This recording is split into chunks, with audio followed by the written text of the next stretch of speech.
Amara moved gracefully between the tables of the small diner tucked into a quiet Atlanta neighborhood. Though her uniform was worn and her shoes had seen better days, her smile never wavered. She had learned long ago that kindness cost nothing, even when life offered little in return. Raised in the foster system, Amara had no clear memory of her parents, just blurry images of kind volunteers and one precious photo of herself at 5 years old, wide-eyed and hopeful, taken in a shelter. That photo, crinkled and fading, lived in her wallet like a quiet reminder of a childhood lost to time and circumstance. Despite her past, she refused to be bitter. The regulars loved her for that. She remembered their names, their usual orders, and always had a word of encouragement ready. But behind her calm eyes lived silent questions. Where did I come from? Why was I left behind? Most days, she pushed those thoughts aside. Tips were small, bills were big, but gratitude filled the spaces where answers couldn't. Unseen and uncelebrated, Amara still gave her all, never knowing that fate was already moving in the background, preparing a moment that would connect her past to a future she never imagined. Just as the dinner rush began to fade, the bell above the diner door jingled, and in walked a man who didn't belong. His suit was tailored, his watch gleamed under the diner's yellow lights, and his calm presence turned heads. Amara approached with her usual grace, masking her curiosity.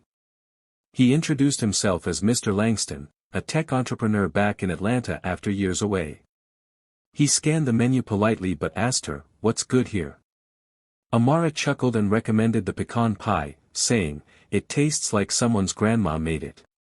That simple charm made him smile. They chatted briefly, just enough for him to sense there was more to this waitress than met the eye. Amara, as always, offered no details about her past, only kindness. He finished his meal, left a generous tip, enough to pay her electricity bill, and then paused before leaving. "I'm hosting a small dinner at my place next week," he said quietly. "Would you consider helping with the service?" She hesitated, surprised, but nodded with a smile. It seemed random, maybe even odd, but in that simple invitation lay the first thread of a connection that would change everything.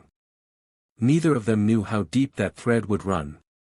The door to Mr. Langston's mansion opened with a soft chime, revealing a world far from the clatter of diner plates and sticky counters. Marble floors gleamed under her feet, walls adorned with art that whispered of places she'd only seen in magazines.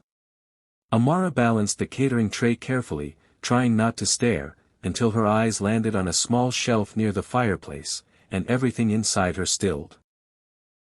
Among elegant decor, framed awards, and glowing family portraits, one image stood out like a memory come alive. It was her photo. That same faded picture from the shelter, curled edges, a tiny 5-year-old in worn clothes, eyes filled with innocent hope. Amara's heart pounded. She walked closer, as if pulled by an invisible force. Where did you get that picture?" she whispered, her voice catching in her throat. Langston turned from the kitchen, confused by the tremble in her words. She pointed, hand shaking. For a moment, the air in the room seemed to pause, charged with something unspoken. The photo she had thought only she possessed was here, in a stranger's home, framed, cherished. And in that second, Amara knew this dinner was no accident. Something far bigger had just begun to unfold. The room fell silent as Amara stood beside the photo, her breath shallow, her eyes searching Langston's face for answers. He moved toward her slowly, almost in disbelief. "It's you," he said softly, voice thick with emotion. "I've been searching for you." Amara's brow furrowed. "What do you mean?" Langston sat down, motioning for her to join him. The air between them was heavy, sacred. He spoke gently, with the reverence of someone revealing a sacred truth. Years ago, long before he built his fortune, he and his late wife had spent weekends volunteering at a local shelter. That's where they met her, a spirited, kind-hearted little girl who made everyone laugh, even when she had nothing. They fell in love with her instantly. They began the process to adopt her, but just as things moved forward, his company relocated them overseas. In the chaos, they lost touch with the system, and with her. He returned to the States years later, alone, his wife gone, but he'd kept that one photo, her photo. He never stopped hoping to find her. "And now you're here," he said, eyes glistening. "After all this time." Amara couldn't speak, only tears answered. The past she thought forgotten had just come home. The soft glow of the fireplace flickered across their faces as the weight of the moment settled in. Amara sat quietly, tears streaking down her cheeks, not from sadness, but from a deep, aching joy.